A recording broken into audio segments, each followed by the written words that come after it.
نحمدہ ونصلی علی رسولہ الکریم اما بعد۔ آج کے ہمارے سبق کا موضوع ہے زندگی میں جائیداد تقسیم کرنے کا حکم۔ مذکورہ حکم جاننے سے پہلے بطور تمہید دو باتیں جان لینا ضروری ہے۔ پہلی بات یہ کہ ہر شخص اپنی مملوکہ جائیداد و اموال میں جائز تصرف اور استعمال کا بھرپور حق رکھتا ہے، یعنی اگر جائز استعمال کے مواقع پر وہ اپنی اموال اور جائیداد کو استعمال کرنا چاہے تو وہ کر سکتا ہے، اگر استعمال نہ کرنا چاہے تو بھی اس کے لیے جائز ہے۔ اسی طرح اگر کوئی شخص اپنی اولاد کے درمیان اپنی زندگی میں جائیداد تقسیم کرنا چاہے تو یہ بھی اس کے لیے جائز ہے، اور اگر تقسیم نہ کرنا چاہے تو یہ بھی اس کے لیے جائز ہے۔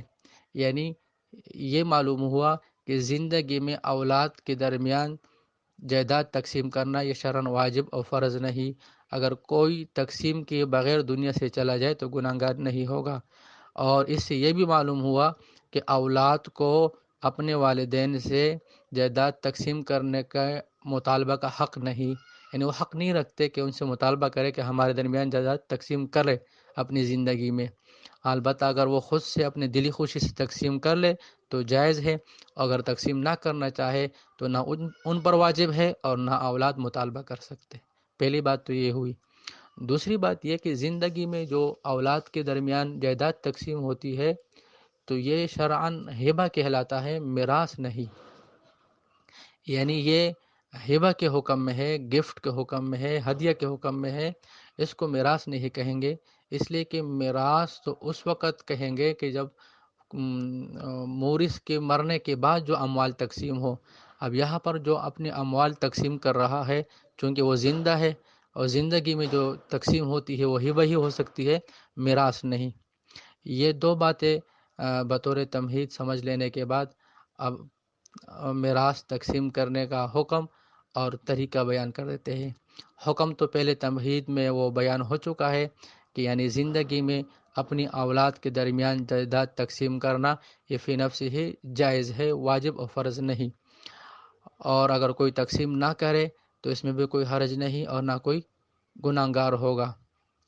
اور تقسیم کرنے کا صحیح اور بہتر طریقہ یہ ہے کہ سب سے پہلے اگر انسان پر کوئی قرض وغیرہ ہو یا کوئی ذمہ داری ہو تو اس کی ادائیگی اہتمام کر لے، اس کو ادا کر لے۔ قرض وغیرہ ادا کرنے کے بعد باقی جو جائیداد اور اموال رہ جائے تو اس میں سے اپنے لیے اتنا رقم اموال وغیرہ چھوڑ دے کہ ماں بقیہ زندگی آرام سے گزار سکے، کہ کسی کا محتاج نہ رہے۔ اس کے بعد جو باقی اموال ہے وہ اپنے اولاد کے درمیان برابر سرابر تقسیم کرے، یعنی بیٹوں اور بیٹیوں دونوں میں برابر سرابر، کہ جتنے حصے بیٹوں کو دینا ہے اتنے حصے بیٹیوں کو بھی دے دے، اس میں فرق نہ کرے، سب کو برابر سرابر دے دے۔ یہ بہتر و افضل طریقہ ہے۔ البتہ اگر کوئی اس میں سے بعض اولاد کو زیادہ دینا چاہے اور بعض کو کم، تو جن کو زیادہ دینا چاہے یا تو اس وجہ سے کہ وہ زیادہ خدمتگار ہے یا محتاج ہے یا معذور ہے یا زیادہ مدد کے جو ہے نا وہ اور تعاون کی ان کو ضرورت ہے، تو اس بنا پر بعض اولاد کو زیادہ دینا اور پھر بعض کو کم دینا، اس کی شرعاً پھر گنجائش ہوگی۔ البتہ بلا وجہ بعض کو کم دینا یا بالکل محروم کر دینا یہ جائز نہیں ہوگا۔ یعنی کوئی وجہ نہ ہو اور پھر بھی بعض اولاد کو زیادہ دے دے اور بعض کو بالکل محروم کر دے، اور اس کی بنا محض جو ہے نا ان کو محروم کرنا ہو، تو یہ شرعاً جائز نہیں ہے۔ تو لہٰذا خلاصہ یہ ہوا کہ افضل طریقہ یہ ہے کہ تمام اولاد میں برابر سرابر ہو۔ البتہ اگر کوئی وجہ ہو کسی کو زیادہ دینے کی تو اس کی بھی گنجائش ہے۔ اور زندگی میں جائیداد تقسیم کرنے کے ایک جائز صورت یہ بھی ہے کہ اگر کوئی میراث کی ترتیب اور حصوں کے اعتبار سے تقسیم کرنا چاہے تو اس کی بھی گنجائش ہے۔ یعنی اگر وہ یوں چاہے کہ بیٹوں کو 2 حصے اور بیٹیوں کو 1 حصہ دے دیا جائے تو اس کی بھی گنجائش ہے، لیکن یہ بھی شرعاً ہبہ ہی کہلائے گا۔ افضل تو پہلی والی صورت ہے کہ سب کو برابر سرابر دے۔ البتہ اگر کوئی شخص میراث کے ترتیب سے تقسیم کرنا چاہے تو اس کی بھی گنجائش ہے کہ بیٹوں کو 2 حصے اور بیٹیوں کو 1 حصہ۔ اور پہلے یہ عرض کر چکا ہوں تمہید نمبر 2 میں کہ چونکہ یہ ہبہ ہے میراث نہیں، اور ہبہ کے صحیح ہونے کے لیے ضروری ہے کہ جس کو ہبہ کیا جائے وہ اس پر مکمل قبضہ کر لے۔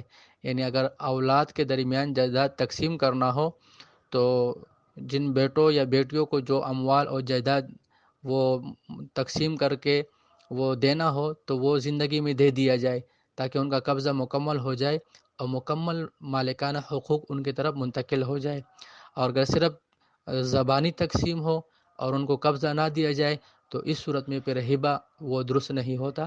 اس لیے ضروری ہے کہ زندگی میں جائیداد تقسیم کرنے کے بعد اس جائیداد کی مالکانہ حقوق بھی ان کو دے دیا جائے تو اس سے وہ ہبہ تام ہو جائے گا۔